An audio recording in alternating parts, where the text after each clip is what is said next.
Selain Ukraina, Jerman adalah negara Eropa yang paling terkena dampak akibat perang di Ukraina. Reporter TV One di Jerman, Miranti Hirschman, siap menggambarkannya untuk Anda. Selamat malam waktu Indonesia. Miranti, apa dampak serangan Rusia terhadap Ukraina bagi warga Jerman? Silakan Miranti. Selamat malam Windy Wellington dan selamat malam pemirsa TV One. Tadi sekitar pukul 11 siang waktu setempat, Kanselir Jerman Olaf Scholz memberikan pidatonya terkait dengan serangan Rusia terhadap Ukraina. Dalam pidato tersebut, Olaf Scholz mengutuk serangan Rusia terhadap Ukraina dan meminta agar Presiden Putin menghentikan serangan militernya terhadap Ukraina. Ia mengaku bahwa serangan ini tidak hanya harus dihadapi tidak hanya sendirian oleh Jerman. Ia menyadari juga bahwa sanksi yang diberikan kepada Ukraina yang kita ketahui bersama telah diumumkan kemarin bahwa Jerman mengumumkan untuk menghentikan proyek Nord Stream 2 untuk sementara, yaitu jaringan pipa gas dari Rusia ke Jerman dan juga Uni Eropa dihentikan sementara. Tapi dalam hal ini, Windy, bahwa Jerman menyadari bahwa sanksi ini tidak bisa hanya diberikan oleh satu negara, tetapi negara-negara sahabat di Barat memang harus bersatu padu untuk memberikan sanksi yang cukup menyakitkan bagi Rusia, sehingga Rusia menghentikan serangannya kepada Ukraina. Olaf Scholz mengatakan bahwa malam ini ia akan berangkat ke Brussel untuk mengadakan pertemuan khusus dengan Uni Eropa. Sementara itu, Presiden Uni Eropa, von der Leyen, hari ini juga mengatakan bahwa serangan Rusia terhadap Ukraina adalah merupakan serangan yang barbar dan meminta agar Rusia menghentikan serangan tersebut. Windy. Miranti, sebagai anggota NATO, apakah Jerman mengirimkan pasukan untuk membantu Ukraina? Sampai saat ini Jerman tidak memberikan bantuan militer kepada Ukraina.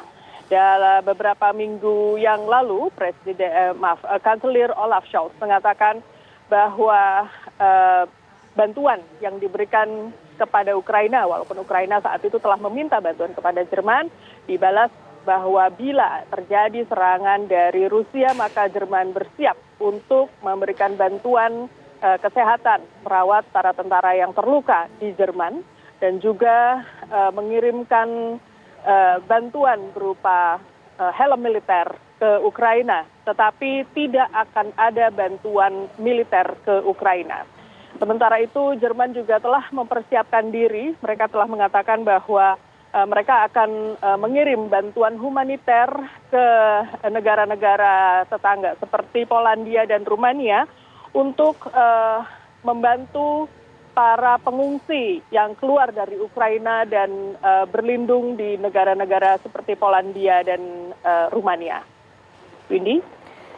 Miranti, bagaimana tanggapan dengan masyarakat di setempat? Apakah warga Jerman panik ataupun mengalami kekhawatiran dan mulai menimbun bahan makanan di sana? Seperti apa? Yang menjadi masalah utama adalah energi, karena Nord Stream 2 yang seperti saya sebutkan tadi merupakan jaringan pipa gas yang mengalir dari dari Rusia ke Jerman dan juga negara-negara Uni Eropa lainnya. Dengan dibekukannya proyek ini yang tadinya akan berlangsung pada bulan-bulan berikut, nampaknya Jerman harus bersiap agar tidak bergantung kepada pasokan gas dan energi dari Rusia. Sementara kita ketahui bahwa saat ini Jerman bergantung sekitar 53% gasnya dari Rusia. Dengan dibekukannya berbagai proyek ini, tentu saja Jerman harus mempersiapkan diri untuk mandiri dengan reserve atau simpanan energi yang ada. Kita ketahui bahwa Jerman dari 20 tenaga atomnya sudah menutup hampir seluruhnya. Dari 20 saat ini tinggal 3, dan 3 ini juga 2022 adalah tahun terakhir di mana tenaga nuklir ini akan berhenti beroperasi. Sehingga sebetulnya ketergantungan Jerman terhadap energi kepada Rusia ini memang sangat amat besar.